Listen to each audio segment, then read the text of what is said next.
Salam, saudara-saudari yang terkasih.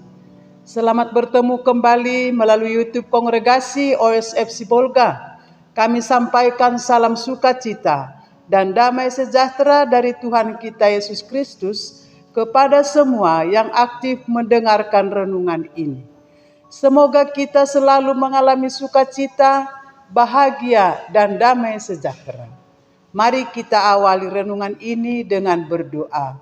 Dalam nama Bapa dan Putra dan Roh Kudus. Amin.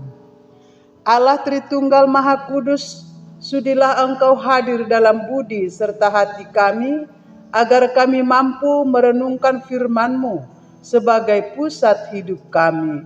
Demi Kristus Tuhan kami. Amin.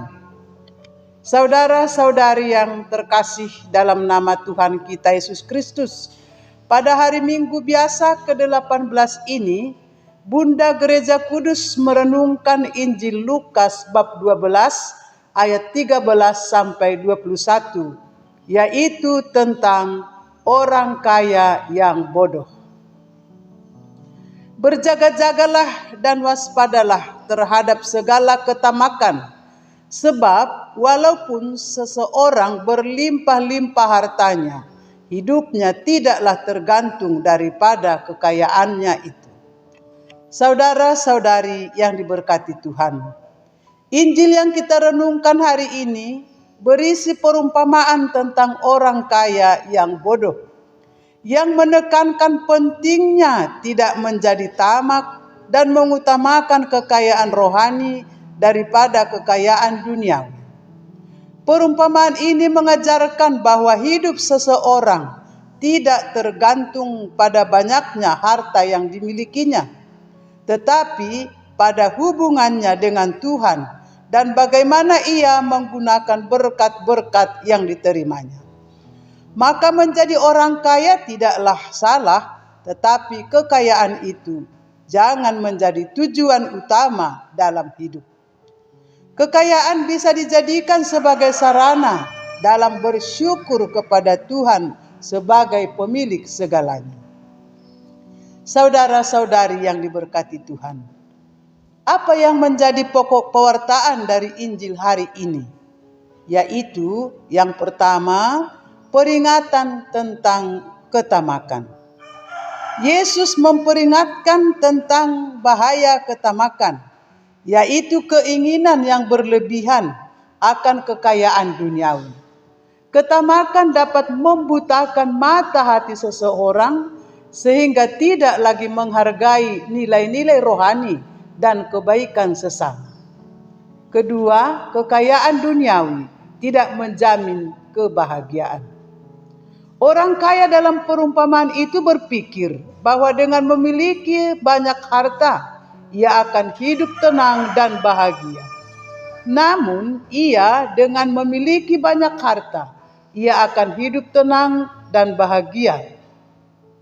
Namun, ia lupa bahwa hidup ini singkat dan bisa diambil kapan saja oleh Tuhan. Yang ketiga, kekayaan sejati terletak pada kekayaan rohani. Kekayaan sejati bukan terletak pada harta benda yang dimiliki, tetapi pada hubungan yang baik dengan Tuhan dan sesama. Orang yang kaya di hadapan Allah adalah orang yang murah hati, bijaksana, dan selalu siap sedia melakukan kehendak Tuhan. Yang keempat, pentingnya berbagi. Perumpamaan ini juga mengajarkan pentingnya berbagi dengan orang lain, terutama mereka yang membutuhkan. Orang kaya yang bodoh itu hanya memikirkan diri sendiri dan menimbun harta untuk dirinya sendiri tanpa mempedulikan orang lain.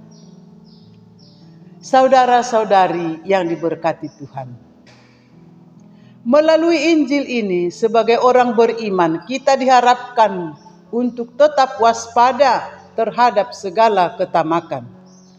Jangan sampai kita terjebak dalam keinginan untuk memiliki lebih banyak harta, sehingga mengabaikan hal-hal yang lebih penting di dalam hidup, seperti hubungan dengan Tuhan dan sesama. marilah kita mengutamakan kekayaan rohani. Tekun dan carilah kekayaan rohani, yaitu hikmat, kasih, dan kebenaran yang akan membawa kita pada kebahagiaan sejati. Gunakan harta untuk kemuliaan Tuhan. Jika kita diberkati dengan harta, gunakanlah harta itu untuk kemuliaan Tuhan dan untuk membantu sesama. Hendaklah kita selalu siap sedia dan murah hati untuk berbagi rejeki kepada sesama yang menderita dan yang membutuhkan pertolongan. Karena hidup ini singkat, jangan sampai kita terlena dengan kesenangan duniawi. Selalu siap sedia menyambut kedatangan Tuhan. Semoga kita selalu mengarahkan budi dan hati kita untuk mengumpulkan harta surgawi, menabur kasih dan damai sejahtera bagi sesama. Tuhan memberkati. Marilah kita berdoa. Bapa yang Maha Baik, semoga dengan merenungkan firman-Mu ini, kami tidak terjebak dalam keserakahan duniawi, tetapi kami semakin bijaksana mengutamakan kekayaan rohani.